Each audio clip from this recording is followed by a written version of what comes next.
کہ امریکہ نے جرمنی سے کہا ہے کہ آپ ہمیں اپنے روٹس استعمال کرنے دیں اور ان روٹس کو استعمال کر کے ہم یوکرین تک کچھ اسلحہ پہنچانا چاہتے ہیں۔ تو اس کے اوپر ناظرین جرمنی نے یہ کہا کہ نہیں جناب، ہم آپ کو اپنے ملک کے روٹس استعمال کرتے ہوئے یوکرین تک اسلحہ پہنچانے کی اجازت نہیں دے سکتے۔ ناظرین اس ایشو کو سمجھنے کے لیے ہمیں 16ویں صدی میں جانا ہوگا۔ 16ویں صدی میں جب ہم جاتے ہیں تو تب ناظرین اسٹونیا اور رشیا کی آپس میں جنگ چل رہی ہوتی ہے، اور یہ جنگ تقریباً 25 سال تک چلتی ہے۔ اس جنگ کے دوران جرمنی جو ہے وہ اسٹونیا کی بڑی مدد کرتا ہے، انہیں اسلحہ اور فوجی ساز و سامان مہیا کرتا ہے۔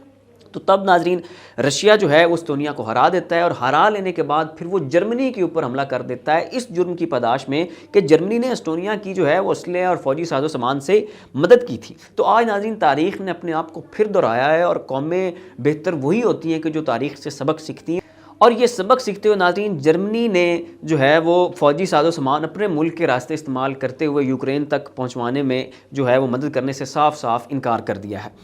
اور ناظرین جرمنی کی صورتحال کو مزید 4 چاند اور لگ گئے ہیں، اور ہوا کچھ یوں ہے کہ جرمنی کے جو نیول چیف ہیں وہ جاتے ہیں اسی ہفتے ناظرین بھارت میں جا کے ان کی کچھ آن دا ریکڈ ان کے جو متعلقہ حکام ہوتے ہیں فوجی، ان سے ملاقاتیں ہوتی ہیں، کچھ بیان ہوتے ہیں، کچھ جو سفارتکاری جو بھی ان کے معاملات ہوتے ہیں وہ کرتے ہیں۔ اس کے بعد کچھ باتیں جو نیول چیف ہیں جرمنی کے وہ آف دا ریکڈ کر رہے ہوتے ہیں، اور اس میں وہ یہ کہہ رہے ہوتے ہیں کہ جی رشیا جو ہے وہ ایک ٹھیک ملک ہے، پیوٹن کو اتنا غصہ نہیں دلانا چاہیے، پیوٹن کا سٹانس ٹھیک ہے، اور ویسٹ کو اور امریکہ کو پیوٹن کے خلاف پروپیگنڈا نہیں کرنا چاہیے، رشیا کو جو ہے وہ پھلنے پھولنے دینا چاہیے، اور رشیا میں جو ہے ان کے اپوزیشن لیڈر جو ہیں پیوٹن کے، انہیں بھی زیادہ جو ہے وہ مدد وہ ویسٹ کی جانب سے فراہم نہیں کی جانی چاہیے۔ تو یہ ناظرین وہ باتیں کر رہے ہوتے ہیں جرمنی کے نیول چیف، اور یہ باتیں آف دا ریکڈ ہوتی ہیں، لیکن کوئی بندہ ان کی وہاں سے وہ ویڈیو بنا کے لیک کر دیتا ہے۔ اب جیسے ہی ناظرین یہ ویڈیو لیک ہوتی ہے تو پھر جرمنی کے اوپر تو بڑا وہ کورام برپا ہو جاتا ہے، اور جرمنی بالکل پھنس جاتا ہے کہ ایک طرف انہوں نے وہ اسلحے کی فراہمی سے انکار کر دیا تھا، اور دوسری طرف ان کا ہی نیول چیف جو ہے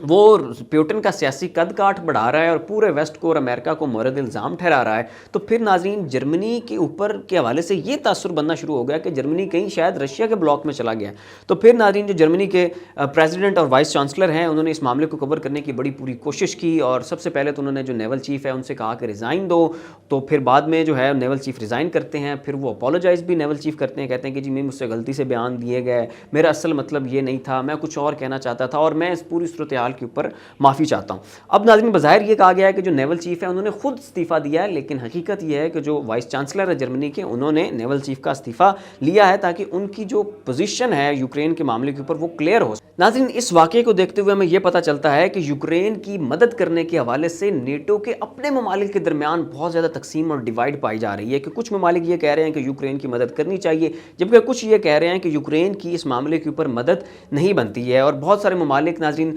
نیٹو کا اتحادی بنانے کی بھی بات کر رہے تھے یوکرین کو، اور اس معاملے کو بھی بڑا متنازع کر دیا گیا۔ ناظرین جب بھی کسی ملک کو نیٹو کا اتحادی بنایا جاتا ہے تو اس کے لیے 3 شرائط رکھی جاتی ہیں۔ سب سے پہلی شرط یہ ہوتی ہے کہ اس ملک میں کرپشن نہ ہو، دوسری شرط یہ ہوتی ہے کہ اس ملک کی جو فوج ہے وہ بہت زیادہ مضبوط ہو، اور تیسری شرط یہ ہوتی ہے کہ اس ملک کا کسی بھی ملک کے ساتھ سرحدی تنازع نہ ہو۔ لیکن اگر آپ یوکرین کے ایشو کے اوپر آتے ہیں تو اس کی فوج کا بھی کوئی حال نہیں ہے، اگر کرپشن میں دیکھیں تو وہاں پہ بھی کرپشن جو ہے اس میں انہوں نے ریکارڈ قائم کیے ہوئے ہیں، اور اگر آپ سرحدی تنازع دیکھیں تو ان کا تو سارا معاملہ ہی سرحدی تنازع کا ہے۔ تو ان شرائط کو اگر آپ دیکھیں، ان پیرامیٹرز اور سٹینڈرڈز کو دیکھیں تو پھر تو یوکرین کا نیٹو کا حصہ بنتا ہی نہیں ہے، اور اسی بنیاد پہ نیٹو کے بہت سارے ممالک یہ کہہ رہے ہیں کہ بھئی ہم کسی کی جنگ میں کیوں کودیں، ہم کسی کی آگ اور شعلے جو ہیں وہ اپنے گھر میں کیوں لے کے آئیں۔ یوکرین جو ہے نیٹو کے اتحادی بننے کی شرائط کے اوپر پورا ہی نہیں اترتا، اور یوکرین کا اور رشیا کا آپسی معاملہ ہے وہ نپٹا لیں گے، تو نیٹو کو اور امریکہ کو اس معاملے میں کودنے کی ضرورت ہی نہیں ہے۔ اور یہ ڈیوائیڈ ناظرین نیٹو کے ممالک کے درمیان بہت کثرت سے پائی جا رہی ہے، جس کا اندازہ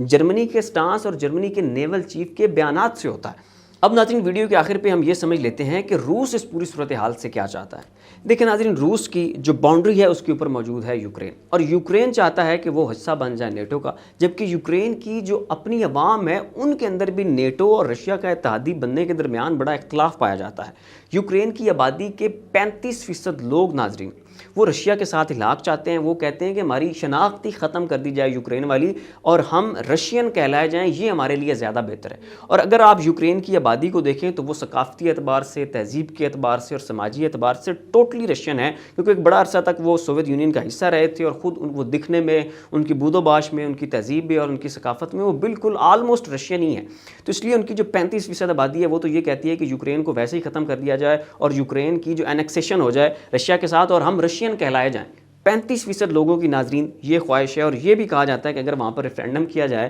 تو 35 سے 50% لوگ جو ہے وہ رشیا میں شامل ہو جائیں گے.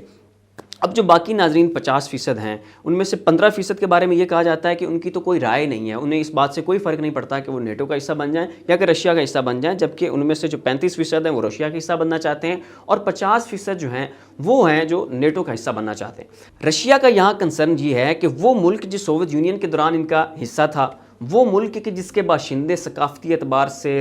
تہذیب کے اعتبار سے بالکل رشیا کے ساتھ ملتے جلتے ہیں, وہ ملک کہ جس کے باشندے رشیا کے اندر انیکسیشن چاہتے ہیں, وہ ملک جب ناظرین نیٹو کا اتحادی بنے گا اور اس کا اتحادی بن جانے کے بعد رشیا کے بالکل بارڈر کے اوپر نیٹو کا ایک پہرے دار بن کے رشیا کے دروازے کے اوپر بیٹھ جائے گا, یہ ناظرین پیوٹن بات کبھی بھی برداشت نہیں کر سکتے. تو ایک طرف تو وہ پورا ایک ملک جو ہے وہ ان کے ساتھ ہلاک چاہتا ہے, اور دوسری طرف ناظرین اسی ملک کا کچھ جو دھڑا ہے وہ نیٹو کا اتحادی بننا چاہتا ہے. تو یہ ناظرین رشیا اور پیوٹن کے لیے بڑا کنسرننگ معاملہ ہے. تو پھر تو ناظرین یہ رشیا کے بالکل دروازے کے اوپر نیٹو کا ایک پہرے دار بن کے بیٹھ جائے گا. تو پھر یہ صورتحال جو ہے وہ رشیا کے لیے اور پیوٹن کے لیے ناقابل برداشت اور ناقابل ہضم ہے. ناظرین یہ کچھ اپڈیٹس تھیں جو یوکرین اور رشیا کی جو حالیہ ٹینشن ساری چل رہی ہیں اس کے حوالے سے ہم نے آپ کے سامنے رکھی. اس پورے معاملے کے اوپر آپ کیا رائے رکھتے ہیں اس کا اظہار نیچے کامنٹ باکس میں ضرور کیجیے گا. اس ویڈیو کو لائک اور شیئر دینا تو بالکل بھی مت بھولیے گا, اور اگر آپ ہمارے چینل کے اوپر نیو ہیں تو برائے مہربانی اس چینل کو سبسکرائب کریں. اس کے ساتھ اپنے میزبان غالب سلطان کو اجازت دیجیے. اپنا اور اپنے عزیز و اقارب کا خیال رکھیے گا. اللہ حافظ.